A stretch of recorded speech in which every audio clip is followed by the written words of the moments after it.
lot of y'all were like not expecting this, huh? You're like, damn, when I saw him, it sounded like I thought he could beat my ass, but now it's like he will press charges if I touch him.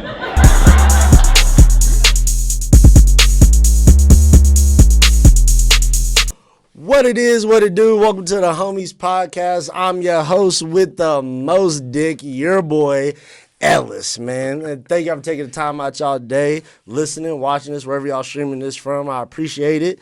But you won't be disappointed today because I got a very, very special homie in the house tonight. Or today, I should say. It ain't tonight, today. The homie, very motherfucking funny, Aaron Edwards. Say what up to the people. Say what up, everybody. Hope you're having a good morning. Yeah. You doing good, man? Yeah, I'm straight, man. Like, I'm glad you got me out of the house. I don't do shit on football Sundays, really. I'm glad you stopped by, man. I appreciate it, man, because shit, we got a lot of shit to talk about, man. You came through last time. Thanks for coming over again and shit and chopping it up with us. And we always gonna get right into it, bruh, because first I just want people to just know who the fuck you are and how'd you get started into comedy and shit, bro? Shit. I got kind of lucky, honestly. I started just thinking shit that I thought was funny most of the time, but not really saying it out loud. You know how that shit kind of goes. And then after a while, you will watch some people do comedy. And then you're like, I can do that shit. Yeah, this thing ain't no good. But like, I see when people do it with me now, they're like, oh, I think I can do that, but it ain't as easy as it looked. And then one day I just kind of snuck off and hopped on stage to see if I can pull it off, and been doing it for almost 3 years in 2 weeks. Right, that's dope, man. And was it somebody that was just like, was it just that, or did anybody else have any influences on you doing that? Like, anybody give you like a little confidence, like, nigga, you can go do that shit too, or like anybody that actually does that work too, or you just like, nah, nigga, I just thought it myself, I could do the shit and started doing it. I kind of I think I did it for like 2 months before I even told anybody I did it, but like. Right. Even when I was younger, I would just watch stand-up, and, like, it was, like, the best art form for me, so I just watched it constantly. Like, I would even just drive and listen to Pandora, people doing stand-up, and I didn't realize until, like, I started doing it how such a big part of my life it was, that I, like, listened to it constantly, watched it. I think, like, when we first got DVR, I wouldn't let anybody touch my Dave Chappelle Kill 'Em Softly. Like, nobody could ever delete that shit. It was on there for, like, a year, and nobody ever even touched it. So I would, like, always just listen to stand-up and watched it. So always just been a huge fan at of some shit. point, I figured I was going to end up doing it either way. I got you. Okay. And speaking of that, just talking about stand-ups, like, who was the first person you saw that was just like, bro, this motherfucker got me dying? Not just like, oh, that's funny, I get it, but like, nigga, I'm on the floor, I'm telling people about this shit.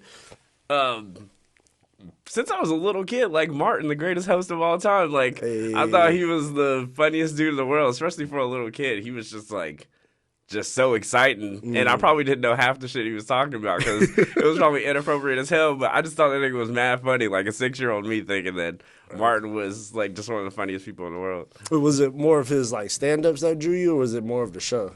It was kind of more of the show. I mean, like hosting and doing like stand-up it's like the same job, but hosting is hard, man. I've done it a couple of times, and he had the best comedy show for years, and hosting is definitely hard, and he was just putting a bunch of people on, and he had like a good eye for the real funny folks, and he was killing as a host at the same time, and it was like one of the hardest things somebody could do. And I've actually seen you host a few times, and like I said, that shit, it seems, again, I've never done no shit like this. It seems hard because you got to control the crowd. If a nigga come on that was ass, you got to be like, all right, everybody, fuck that nigga. We got more good shit.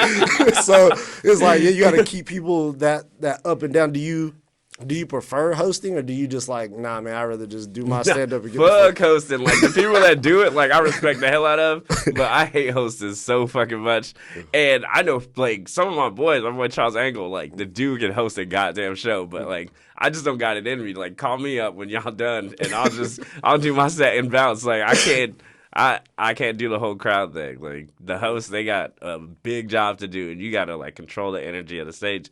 And like I said with Martin, like, there were times when niggas was up there bombing on Def Comedy Jam. The nigga before Bernie Mac ever went on stage bombed, and Martin had to make up whatever that dude did to have Bernie Mac have like at least a decent time up there. Right. It's kind of hard to follow a bad comic sometimes. So It's hard to follow a good one, hard to follow a fucking bad one. yeah, like, and like that transition that he did from a dude like bombing to bringing Bernie Mac out was like probably one of the greatest transitions of all time. Would you rather follow somebody that's ass, or would you rather follow somebody that just tore the house down? If you had I like to- following people that tear the house down. When I first started, that shit was like terrifying. You'd be like, well, y'all about to have a rough one over here, man. Y'all niggas need to lower your expectations, because I'm not about to give you that. I was like, this ain't happening. I'm sorry. I used to want to go up there and just apologize before somebody killed it. Like, this is going to be a rough 5 minutes, y'all. Like, I'm so sorry. but like now, like when somebody bomb, I'm like, all right, let's see if we can get this back, huh? right. Let's bring it back to life. And I wanted to also know, like, with like movies and TV shows, did either one like influence you more, or was it like neither really, or did one have like a bigger impact on you than another, or is it like kind of the same? Not really. Like probably more now. Like movies and TV shows probably influence because I just like writing a lot now. So I would say like movies and TV shows influence like my comedy. Just I respect the writing form more now. Like when I was a kid, if something was funny, it was funny. Like I wasn't thinking any deeper into that. I mean, my family like watched a bunch of comedies and they like been burned in my head. Like I see you got the Boomerang picture over there. Like I remember watching that so many times, but I was like a little kid. I knew it was funny, but I didn't necessarily get it, like or the art of it. So I just wasn't really thinking that deep into it. Oh, and speaking to somebody from that movie, R.I.P. to our man John Witherspoon, man, R.I.P. another comedian, man, that was great, man. Pops, nigga, bang, bang, bang, bitch. You feel me? And also like, so with me, you know, I say inappropriate shit all the fucking time. You do, yeah, I Since do. the first day I met you. Yeah. So I know, like with you, like and I'm sure you damn near the same way. Like you don't really give a fuck about what you say. But have you ever been on stage? You ever been like I said with jokes? You're like, maybe I'm just gonna leave this one out tonight because I don't want. Or you just like, I don't give a fuck. I'm saying this no matter what the reception comes off as. Yeah, well, now I kind of just say whatever now, just because like it's sometimes it don't come down to you if a crowd laugh or not. Like I've done a show on a Sunday and killed it and did the same jokes on a Wednesday and saw like 60-year-olds there and be like, this is gonna be a rough night. They're not gonna laugh at any of these. Like so sometimes it is on the crowd, like, but you gotta learn how to get around that for the most part. I feel like that's the part that makes you a professional, right? Yeah. You know, okay, nigga, let me just adjust this a little bit for this crowd. And being that we are in Arizona and in Phoenix, man, we know that this is a very white state. and I'm sure that you have a lot of shows where it's probably just mostly white crowds and shit. So, or I don't know if you have or haven't. Yeah, I don't think I've ever had like a majority like other than white crowd, honestly. No, I did a show in Mesa and it was hella black folks there. It was like the blackest crowd I ever performed there. That shit was a good time though. Right? But yeah, for the most, yeah. But usually it's just a bunch of white folks here. Yeah. Do you feel weird, like I said, saying black jokes? And do you feel like, man, if I talk about certain shit, they just ain't gonna get it, and it's gonna go? Or are you like, nah, I'm gonna bring them into my world and make them get it? Do you? Yeah, I mean, I grew up like in Maryville and shit, so like I'm sure none of them like really like grew up like that. But the way I say it, like I feel like they could I feel like they could still like stick with it and understand where I'm coming from when I'm telling like jokes about like my past and stuff. Right. So it's just like okay, and so I also wondered too about hecklers, because I don't know about you, I get on YouTube, my nigga, and I just go for hours just watching like comedians just going to fuck off on hecklers. Like even I went to one of your shows, I remember a dude in the fucking crowd. He was like a professional heckler though. So. Yeah, and you're like, here this motherfucker go, like give this nigga too many drinks. Yeah. No, that dude was there. Actually, I remember that. That dude was like following the headliner to that show. Like dude has like a following of hecklers. Like if he goes to a state, like there's some dude like against them or something, and wherever he goes, like they like kind of just hire hecklers to like follow him and fuck up his show sometimes. Is this like Crippin' and Blood and Beef? It like really is like that sometimes though. Like yeah, and yeah, like he knew like that those people follow him. He was like, yeah, this shit happens all the time. And I just couldn't imagine, like, I don't. That shit makes me mad, low-key. Like, nigga, people pay for this, cuz you just going to ruin people's times. Yeah, Like, Dave Landau's a trooper though. Like, dude, he handled it better than I could. Like, I've never had to deal with a heckler, so I don't really. Okay. I've had like drunk white ladies like get too loud up front, but like I don't really consider that heckling. Like, that's you making yourself part of the show. Now I get to say something about you. right? And that making my job easy. You just gave me 5 more minutes of material, bitch, because you want to be faded out here. And I know you. So I know you travel and do your comedy all over the place, and I know you go to like L.A. is probably one of the main places you go. So Phoenix is a major city as well, but what do you see like the differences? Because you know L.A. is a fucking powerhouse when it comes to damn near everything, fashion, music, comedy. Yeah. How do you feel like the scene is out there compared to like when you do comedy shows out here? I still love probably doing shows in Phoenix more. Just that I don't know if I can say it. Like, a lot of the comics are better. Like, that was one of like the huge things when I first started doing shows out there. Like, and I've like talked to a bunch of comics about this now. Like, you just think like LA is like this big scary place, and like if you go up there and bomb, like it's fucking over. But then you watch a couple people that like moved there to do comedy, and you're like, damn, this nigga's not that good. I can probably pull this shit off. And that was like probably the big like confidence boost I needed. Like just going out there and realizing like these people aren't like all stars. Like some of these people are just like still figuring out comedy too. They just decided to go for it first. So like LA, like I like going to LA and I like hanging out there and doing the shows there, but still I love doing jokes in Phoenix. Like the comics out here are amazing. Like we got some really good dudes out here.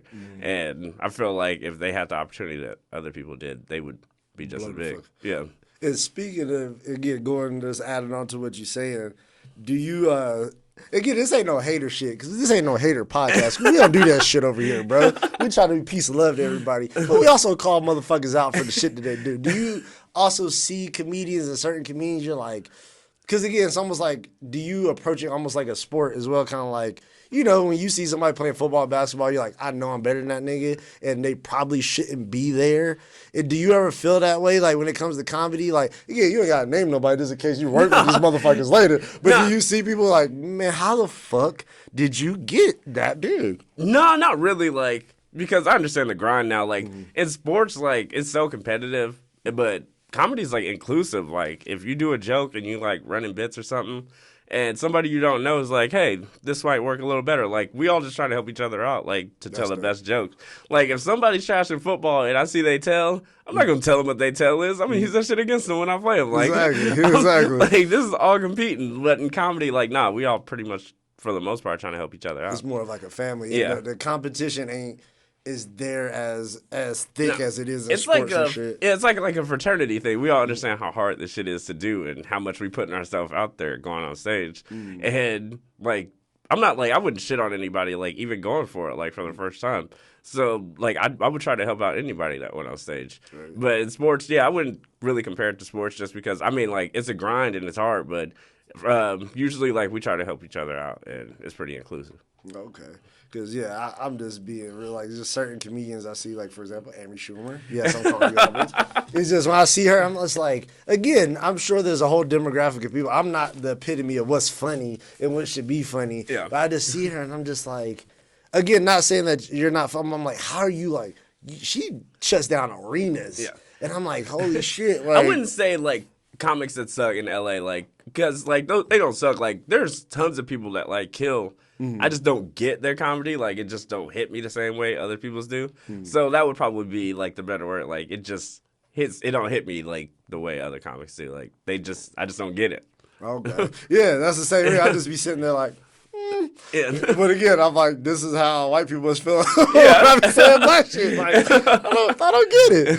So I was like, okay, I guess so. Do you have, like, a favorite crowd? Like, a favorite city or a favorite crowd do you like performing in front of, or you like, I really just don't give a fuck. No, just put them in front of me and I'm gonna tell my jokes. But I still love telling jokes in Phoenix. Like, regardless of if people I even know are there, I just like telling jokes at home and seeing like just the city. Like, I just like going around town and just telling jokes in Phoenix. Okay. Does it fuck up? Does it fuck with your like outside of the shit, does it fuck with like your relationship problems and shit, or like even like interactions with other people? Does everybody like, hey nigga, say something funny? Oh my Or God. the bitches be like, hey, I saw you at the show. Can you say something funny? Yeah, Like, bitch, that's like if I would have known, I would have gotten asked to say something funny like as much as I do, and I'm sure like bigger people don't have to deal with it, but I know when you first start and like people are like, nigga, you're not funny. Tell a joke. Like if you at the barbershop, like you gotta deal with that shit all the time. Like if you at work for a fade, yeah. Y'all niggas. Like barber being in the chair was like, this nigga tell jokes, and then every nigga in there like say something funny, nigga. And I'm all like, dog, like I'm trying to get lunch and y'all holding this up. Like I'm not trying to be here for 5 hours. But then like that's probably the go-to whenever somebody find out you do stand up. Tell a joke. You're not funny. You funny? Like it's This is like this is a different situation. yeah. And the other one that you get all the time was like, you should make a joke out of this. And it's just like somebody having some shit that happened at their job. I'm like, I don't know what to do with that. Yeah, like motherfucker, I don't know your personal life, and I can make that funny in my shit. Like, okay. That shit reminds me of fucking Eddie Murphy when that nigga was talking about what motherfuckers be saying his jokes at work. He's like, yeah. Then he said a goody goo goo. It's like, nah, nigga, don't do that. Don't do that. Leave that to the professionals, bro. And I was gonna ask you too, like, because again, you said Martin earlier for your stand-up, but who are like your top 5 comedians all time? And why too? Now, don't give me a list. You gotta tell me why you're Martin. top 5. It would be like Martin. I'm not really doing it like in order. Okay, yeah. Martin because it was like the first comic. Like I was a little kid and I was like, this shit is amazing. Like this is hilarious. And I just always like laughing. So like Martin was like the first one that came into my life sort of. So it would be Martin. Shit, like I'm trying not to. There are gonna be some problematic people I list on this list, please. So stick with me.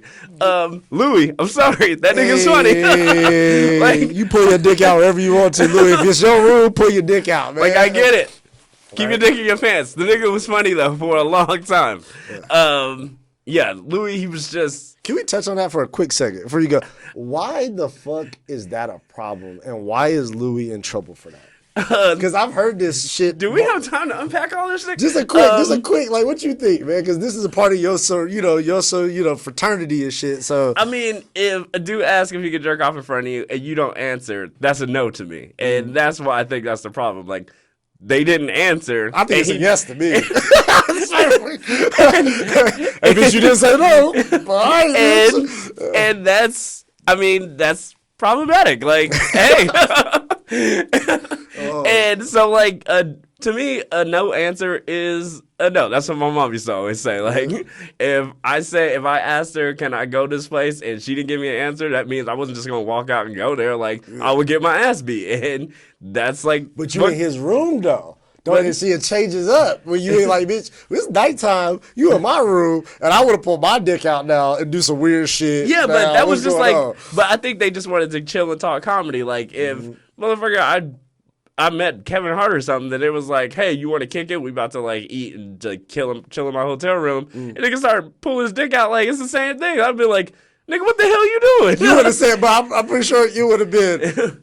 I'm out. All right, and then I'm going. Like it seemed like, from what I heard from the story, it seemed like they just kicked it. Like they was just like offended. Well, I think like it's just shock. Like you have like a person you look up to just got their dick in their hand, and you just like, what the hell just happened right now? Like this shit is wild.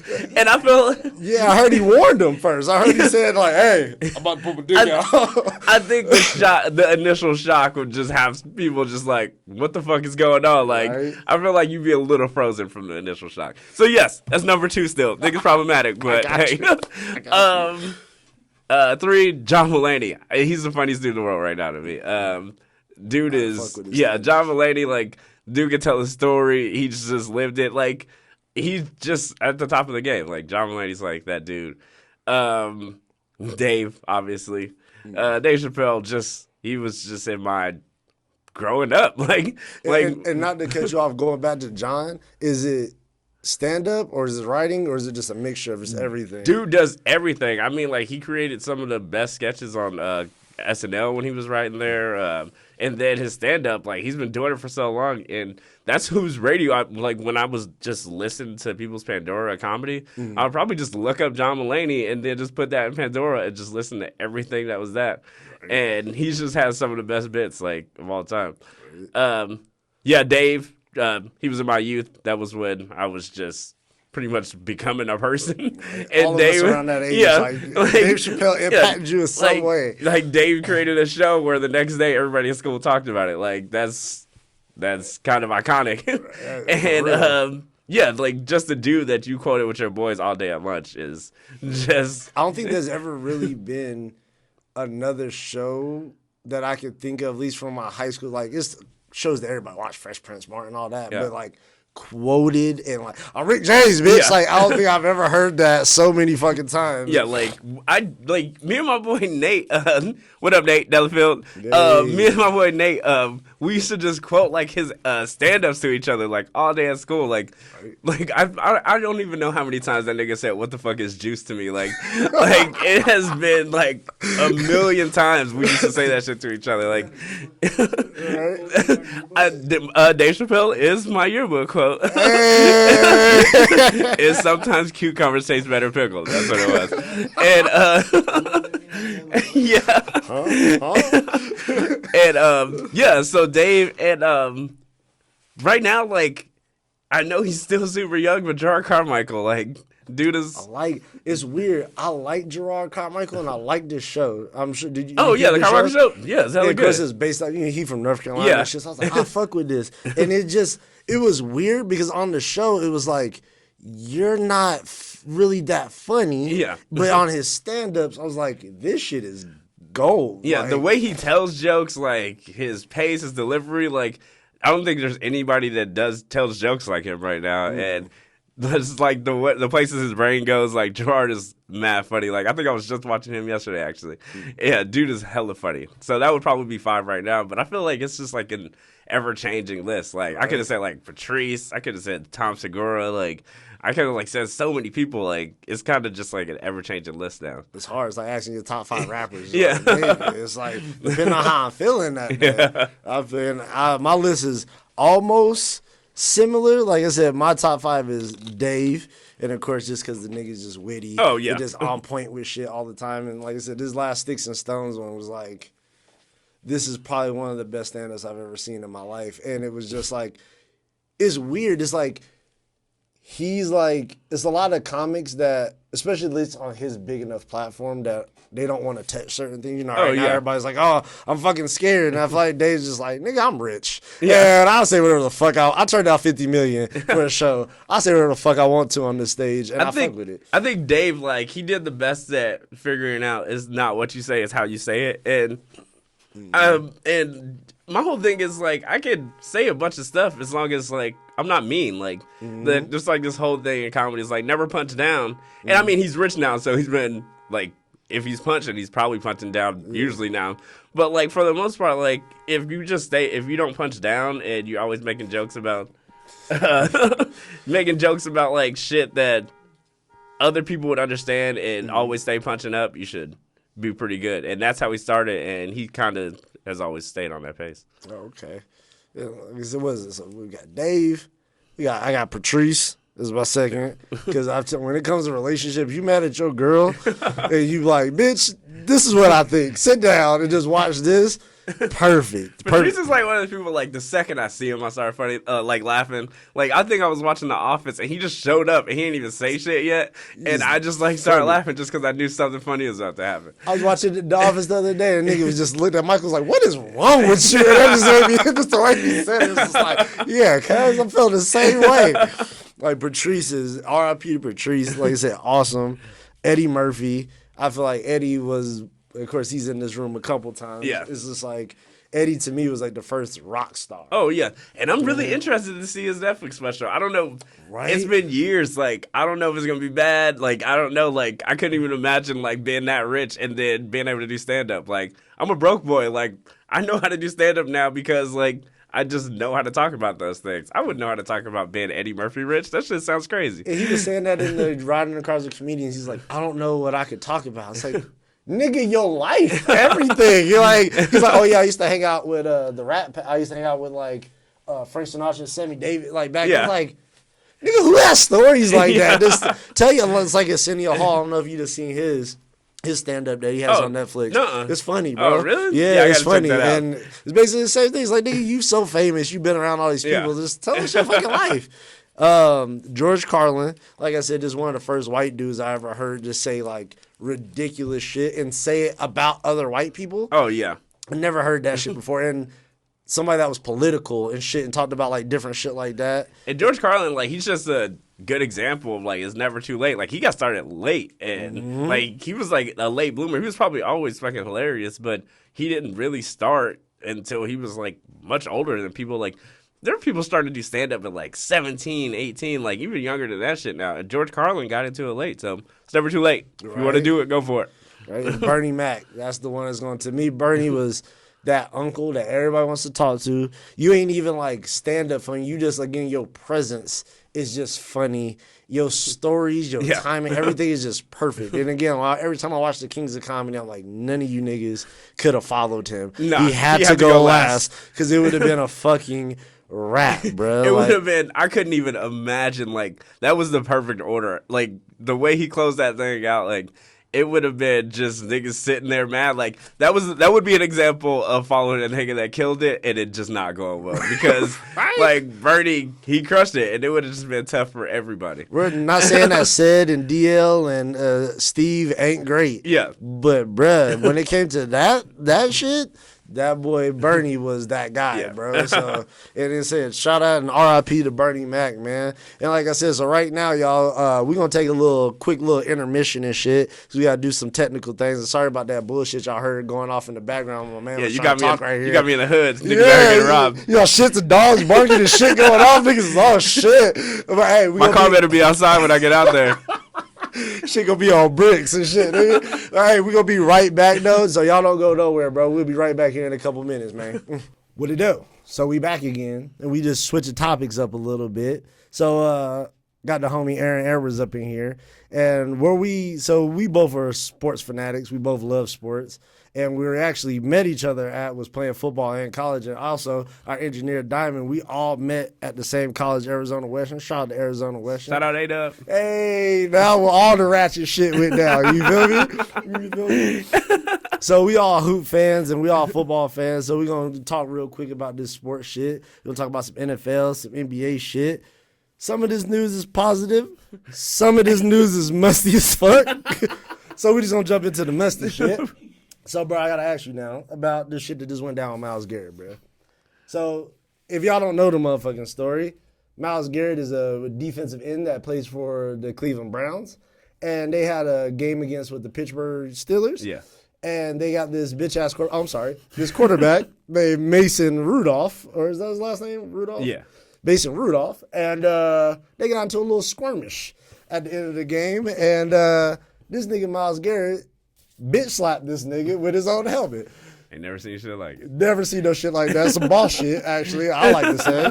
And right, I see that shit on NFL Street and shit. So I just wanted to know, man, what was your take on that shit? Like, how did you feel about that? I thought that whole shit was raggedy, honestly. I was like, this shit is just poverty. Like, what the hell is going on? I mean, it was so dumb. Like, all of it. Like, Rudolph, I mean, he's like a big old MAGA dude, so you kind of expect, like, that kind of attitude. Mm-hmm. And Myles Garrett, like, I honestly, like, watched a couple of his games, and he's not a dirty player. He just do dirty shit sometimes. Mm-hmm. And, I mean, like, he just play after the whistle. He's not, like, trying to hurt people. He's just, like, a nigga that goes hard. And it's football, man. Yeah. It happens. And, like, that whole thing was just, like, raggedy. I mean, like, he's saying that Rudolph said some shit now, and nigga, I'll punch your ass out too, Mason. But like at the same time, Myles Garrett like had a tweet a couple years ago. He was all like, "If we should say it, everybody should be able to say it." So like, I kind of don't fuck with him either. Like, it's just shitty dudes all around. Yeah, damn, that was a tweet he put out. Yeah. Ah, shit, Myles. You say, "What up, my nigga?" and everybody should be the same. Yeah. Yeah. So it's like it's in a fight, and to me, like with the whole shit is like everybody's like, man, you shouldn't have been going. First of all the announcers out there, Stephen A, everybody that The only person whose side I was really on in the whole thing was Pouncey. Like, Pouncey. That nigga Pouncey blacked out, nigga. Pouncey, his quarterback got hit, and he did what all offensive linemen do. I get paid to protect you, nigga. So I'm going to protect you. And he went straight up putting paws on him and just acted like he was just a regular nigga in the street at that point. That nigga went WWE. He was kicking niggas like the fucking like Stone Cold nigga. I was like, God damn. And we've always known that about the Pounceys. I mean, they rode with Aaron Hernandez even after they found out he murdered them niggas. Bodies. So I expected that of them, but like finally seeing like they don't just talk about it, like they with the shits. And Pouncey is the only person I was really not surprised. On his side. Yeah, it's like, oh, I'm not surprised you're doing that. I was like, Pouncey's the only person that's kind of meeting the reaction the right way. Like, if one of my boys got hit in the helmet with hit in the head with a helmet, we playing, I see one of y'all get hit, nigga, we're scrapping. Like, I don't care what you said, honestly. Like, it's a fight now. Like, you might be in the wrong. I will find that out later. Yeah, we'll find that out later in the locker room. Right now, nigga, we scrapping, bro. And I don't like how everybody, like Stephen A., all these motherfuckers making it seem like, first of all, nobody talks about, again, how homie tried to rip his helmet off first. And again, anybody that's ever played football, everybody in this room has, so y'all know. Nigga, if I'm trying to rip your helmet off, that means I'm trying to get it off so I can do fucked up things to your face. Yeah. That's why I want to get your helmet off. But again, he tried to take the helmet off the wrong nigga. He's like, oh, that's what we doing, bitch? Yeah. Let me get your helmet. And I'm going to beat the shit out you with it. And everybody stopped acting like, and Damon Woodley, hey, bro, you dope. I fuck with you, but that was some fuck shit you said, too, making it seem like, oh, he's defenseless. He's just a quarterback. That nigga is 6'5", 240 fucking pounds. He's a grown-ass, big-ass man. Fuck that. I think once Myles Garrett met the same energy and took his helmet off when he was trying to take his helmet off, I think, like, that was a tie. Like, leave the energy at that. Like, once he upped the energy is when we were like, all right, we on a different level now. Right. And then Pouncey had to up the energy from there, and then, like, everything just turned into chaos. Right? When everybody just kept trying to crank it up more and more. Like I said, man. Didn't Pouncey start swinging on Garrett before he even hit him? Oh, no. Like, the second he hit him, because Garrett was behind. I mean, Pouncey was behind. All the other offensive linemen had Myles Garrett. And then Pouncey had, like, the perfect view of his quarterback getting hit in the head. So he, like, saw all of it, and that's what just set him off. Like, the second he saw him get hit in the head with that helmet, he was like, so we taking this to the streets now. Yeah. And that's when he just rushed Garrett. Like, Garrett was getting rushed by two dudes. Pouncey was the only one throwing punches, though. Like, the other dude was just trying to separate. Just back up. And Pouncey was like, while you holding him, I'm getting these. I'm getting these off.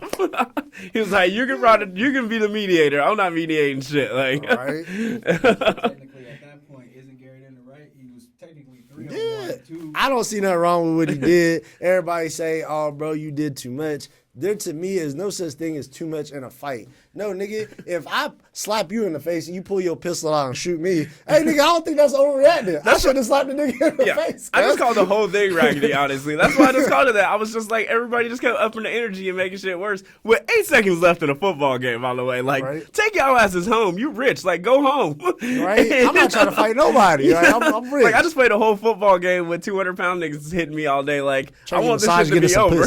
Yeah, I'm not trying to fight nobody. Like, bro, so... Sorry, NFL, we don't have a lot of great topics to talk about y'all motherfuckers today. But, like I said, we are going to jump ship and talk about this NBA shit. Best so league. Everybody know I'm a motherfucking Lakers fan. Shout out Laker Ganger. Don't bang at all, nigga. Shout out, even though I really don't fuck with LeBron, but that's another time for another thing. But we doing really good right now, man. So I just wanted to ask you, where do you see the Lakers ending this year, and how you think we gonna end up, man? I think the Lakers gonna win it all, unless something like catastrophic happens to like Anthony Davis. But I think this season's just gonna still be fun. Like, Boston's way better than I thought they would be. I don't think the Lakers are just gonna have like run through everybody. I think it's just gonna be a fun, good playoff series for once, and because we kind of all knew the end game for the last couple of years, and I didn't hate it. Like, the Warriors were fun as fuck to watch, but now like it's fun like just not knowing what's gonna happen. Honestly, that just seems like a good time. Right? It's good not knowing what has happened, and when my team is one of the people that can make something happen now. Because last couple of years, just depressing being a Lakers I fan. was gonna Like, say it's man, been a couple of years now. yeah, we need some wins, bro. And like you can tell, like even when I'm in LA now, you like the energy out there is different when the Lakers are good. So like everybody just is in a good mood. I mean, unless you like a fan of a different team living in LA, like the bitch ass Clippers. I knew that was gonna happen. You already man. know that's coming. hey, fuck y'all. Huh? Don't, y'all are the B team forever, nigga. What the fuck? Like I said, and it's crazy because I like a lot of the players on that squad. Like I fuck with Kawhi. I've been following him since college. Like I fuck with Paul George, but it's just like, bruh, just all y'all coming together and wearing that jersey, just. It's fun for LA, honestly. Like having those two out there, and then LeBron and AD, and it's just like an exciting time for everybody in LA. I mean, like the Lob City Clippers were exciting, but they weren't like great. Like this team isn't as excited as the Lob City Clippers, but they just a better ass team. Like they got the same coach. Doc Rivers is still killing it, but like it's just a good time to be in LA. Right. And so you already answered who gonna win the whole thing. So I'm wondering to you, who you see winning the MVP this year? That's like another one of those things where this is the closest race, like because Russ about to split the votes for Harden, so it's not gonna be those two no more. I mean, Harden's balling this year, even though he plays. Wins. Yeah, but getting the wins with his stats, I feel like you would be kind of a front runner. like I got a love-hate relationship with Houston. Like I love hoop, and I love that Harden's just putting up numbers, but I feel like I'm at like every time I watch him, it just don't feel right. I feel like y'all niggas just aren't there. It's just I just don't like that like form of basketball, I guess. Just like a nigga D'Antoni ISO in basketball? and then just shoot a bunch. And I mean, he good, but I feel like whenever I'm watching him, I'm just stuck watching a pyramid scheme or some shit. Like I feel like I'm watching a Ponzi scheme. This is not gonna work out in the end, people. I know it's not. I don't know how it's gonna fall apart. But I feel like he wants my money, and I'm not gonna get nothing in return for it. Like, but he good. But I think like Kawhi is not gonna play enough games. If Steph didn't get hurt, I think he was gonna have a great season. The Warriors gonna keep getting blown out though, so I don't think he would have won. Like it's just like an open race, but I think shit like it's so close for everybody. I think Giannis might end up winning it again. Like he's been crushing it this year, and they still like just as good. So I think Giannis might be able to pull back to back, but I don't see Harden being able to do it because Russ is on his team now. Do you see them trying to give it to LeBron? Could you see him winning it in his 17th year? I feel like the media loves that motherfucker so much, and if he does play some defense this year, we do end up making a good. I feel like they might fuck around trying to give that motherfucker the MVP. Dude's like he's been playing like 2014. Well, not 2014 LeBron, but like he's playing great again, and you can tell he's healthy. Like he looked kind of overweight last year. And you can tell like his groin is fucked up, but like. Yeah, dude's balling, and he's locking niggas down when they need to. And I think having AD around made him want to play defense because if you're not, you're gonna look ass. Yeah, because Anthony Davis, like he can lock anybody on the court down, and I think like people would have noticed that gap. Like this dude's trying, and LeBron. Last year nobody gave a fuck because nigga, who else on the team? Nigga, I don't need to do shit. Now it's like, hey, nigga, you got somebody else that can make your ass look bad. You need to step that up. So I think like since AD was locking niggas down, and if AD was locking people down, and LeBron was steady getting scored on, like it would have just looked worse for him. So he just decided to finally play defense again. Right. And since again this is a Phoenix-based podcast, we gotta ask, and you rocking this shit today. I gotta ask about these garbage ass, but not garbage this year. Suns, man. The Suns are fun as fuck this year, man. He's like, shout out to the Suns, man. The Suns fun as hell. I did not expect this, but man, do you see them making the playoffs? I would have said no like a couple weeks ago, but I didn't expect the Blazers to beat his ass, honestly. And it's funny, that was my next question. But we gonna finish up with this. Yeah, I mean, like now that the Blazers is trash, and they was in the Western Conference Finals last year, like. I wouldn't rule it out. Like, the Pelicans, like, I don't think they're going to make it this year. So, yeah, I really think the Suns can make it in the West. The Warriors, like, that's already – I just named, like, 3 teams that were in the playoffs last year that's not going to be. Yeah. So, Warriors, somebody got it. They got to have 8. So, I think the Suns are going to be able to pull it off. That's even wild, just thinking how a few months can change, like, the Warriors went from nigga not getting shit to the Suns might make the goddamn playoffs in just a The few NBA is months. wild, and I had a feeling like once everybody like the free agency shit, Russ, KD, and Kyrie going to Brooklyn, like I was like, this season just gonna be wild in general, and it has not disappointed. I knew the Suns needed a point guard, and Rubio's been killing it, and I didn't know he was gonna make them this much better. But Book took a leap this year, and the team just looked hella good. Which I'm glad he took a leap after that shit that went down in the summer. Yeah. I was kind of looking at him like, nigga, you better ball this year Yeah. with that bullshit. Don't double team me, guys. Nigga. What the fuck kind of shit I is mean, that? if somebody double team me and pick up, I'm gonna get kind of mad, but like I ain't no NBA player. If I'm like, if I'm Devin Booker, I'm not because you see that shit Yeah. all the time. yeah, but if like, I'm in the corner and two niggas double me at LA Fitness, I'm gonna have some thoughts. I'm not gonna say that shit out loud with cameras on me, but like after we whoop their ass, I'm gonna be like, hey, what y'all niggas doing? why Come y'all on. doubling me, dog? Right. So I can see like his beef, but I wouldn't have said that shit on camera. Right? And it's also like, it's a respect thing. You already know. It's just like playing football, basketball. They Yeah. put 2-3 niggas on you. Like, all right, I'm cold. Yeah, I already Yeah. know what it is. Like, It's like if niggas are it's pretty much like if niggas are at LA Fitness and you play like a 2-3 zone or something. Like, y'all niggas playing zone? Like, you better man the fuck I think up. I'll walk off the court. If any nigga, any LA Fitness, YC, any fucking gym, and y'all niggas is playing zone, I will walk out the fucking gym. Kill yourself, bro. Zones for cowards. And so we were just talking about you hit on Portland, man, and how they do it. So that was my next question with y'all. Like, what do you think they need to do to get out this slump, bro? And do you think like Carmelo, you think that nigga's gonna help the team, hurt the team? What do you think that's I gonna mean, be? at this point, it couldn't hurt. I mean, Jurkic is still hurt. Mm-hmm. So, like, that's like their best big man. And Hassan Whiteside is just there being there. Nigga's Like, lazy, cuz. he's just not good.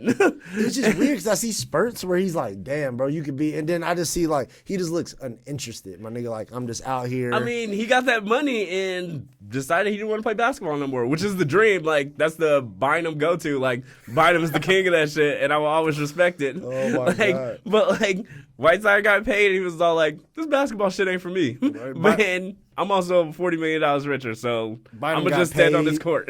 And that nigga got the Frederick Douglass haircut. Nigga said, I ain't doing shit, nigga. Bynum is the paycheck king, and I will always respect getting a paycheck and not wanting to do your job no more. Right? You helped us get a ring, nigga. So, hey, bro, I can't. Hey, do what you want, my nigga. Do you, bro. And I'm not saying, do you think Carmelo will have, like, a decent... Do you think this is going to be Carmelo's last year? And if so, do you think he'll probably come back next year? Or do you think this is his last hurrah? I hope that if this is his last year, like, he gets to decide it's his last year. I don't want the NBA to decide, because Carmelo was always one of my favorite players. But he was washed. Like, you can't really get around it. Like, he was washed up. But he's gotten better, like, progressively since he got back. Like, I wasn't going to have, like, too much into that first game just because he didn't play for a year in the NBA. Like, he was going to be He got his legs he's going to under be him, out of all that shape. shit. Like, he was playing against Air at fucking Planet Fitness and shit. Like, that's a little different than getting back down by fucking, like, having Dame coming at you or some shit. Like, up and down, yeah. thing, nigga, yeah, for sure. Yeah, so, like, I still just give him time. But if this is his last year, I hope it's his decision. But I want him to come back. I like when Carmelo's playing. That's what's up. And then I'm going to say, is there anybody else that can be added onto Portland that you think would be like, let's say if Carmelo wasn't on team, somebody else that you could say like, man, if they played on the squad, that fucking Portland, bro, would be, them niggas would probably be champions. And of course, Champions is tough, but I would have liked to, like, contenders at least, like really serious contenders. I'd go back to the Suns. Like, I think if they got Oubre, like Kelly Oubre or somebody like that, because they need a wing, I think, like, they would just be much better just based off that. Like, if they just had somebody like Oubre or, like, Bradley Beal with Lillard. I love McCollum, but I just think Bill's, like, just dying out there in D.C., and I just want to see him on a really good team. Is John Wall's career is over, bro? Speaking of Bills, I just want to, again, these are questions I didn't even have for you. I just had to ask. Like, John Wall, another North Carolina nigga, I fuck with you.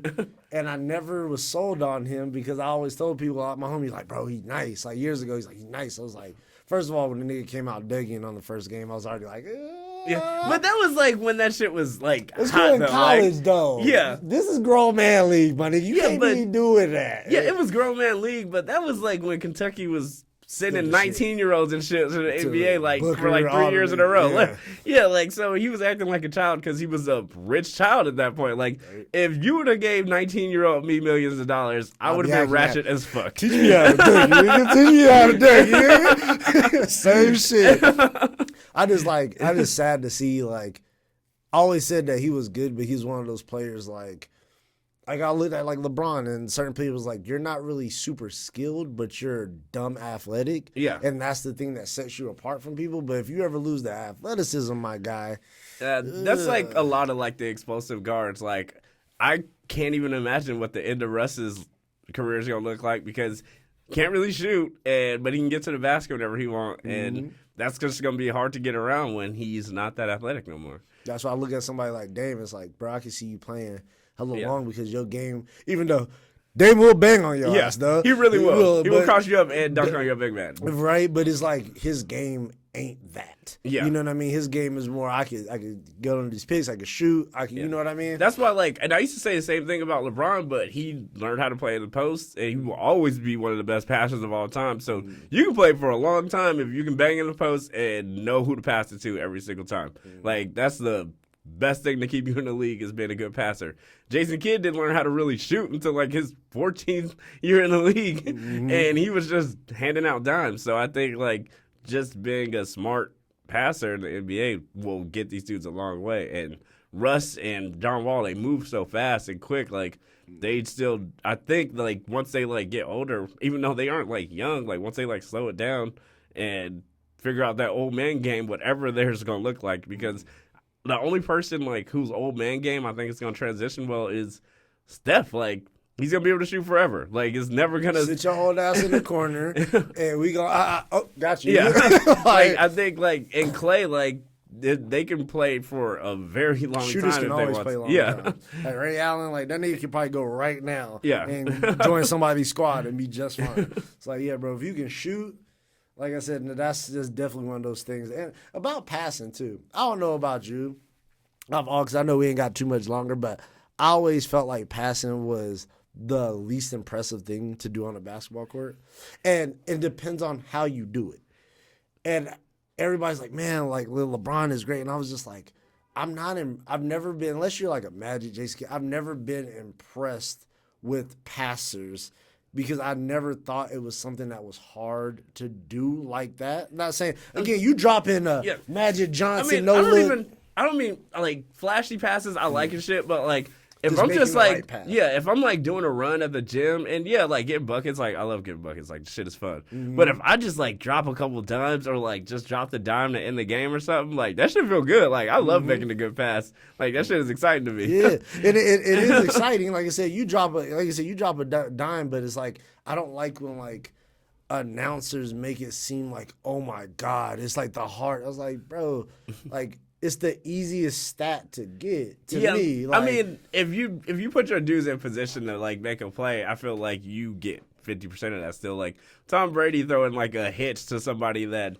when he could have taken a deep ball and that dude scored, like he still had to get the ball there. And I feel like, the dude got to make the play once they get it, but you seeing them and putting them in a position to score is still just as good. And then sometimes I feel like people like, man, like Draymond, for example, like, man, he averaged hella assists. I'm like, because he plays with KD and Steph and Clay. Like, nigga, I'll average 6-7 assists a game, nigga. You put me, like, bro, not even like, you're for real.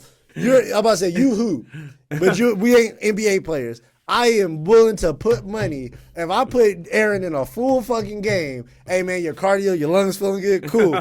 Put you out there with healthy Clay, Steph, and KD. This nigga's going to end the game with 7, 8, maybe 9 assists. Cause how many just, hey, knock that down. I got you. Like, Dre's a really good passer, too. And, he got stuck with, like, some of the best shooters, like, to ever live. But, like, just, like, him out of the pick and roll when the center comes up, like, him throwing oops at Jordan, what's his Jordan Bell when he was on there? He's on the Timberwolves now though, but like Dre always like either knew knew who was in the corner or to throw the oop or if Iguodala was cutting. Like he knew where everybody was, where they should be, and he always made Draymond always made the right play. Right, right. The Warriors just put like a lot of great passes together though. Iguodala's a great passer too. Like all those dudes just were unselfish, and it's easy to be unselfish when you got 3 of the greatest shooters of all time now. And like I said, every time I watch Draymond now, I just feel sad. Like, damn, I just see him on Except the bench. Clay. He If just- Clay touched that bitch, he not passing. Hell nah. Like, you know, when I touch this bitch, it's going up. Yeah. Nigga. Like, you already know what it is.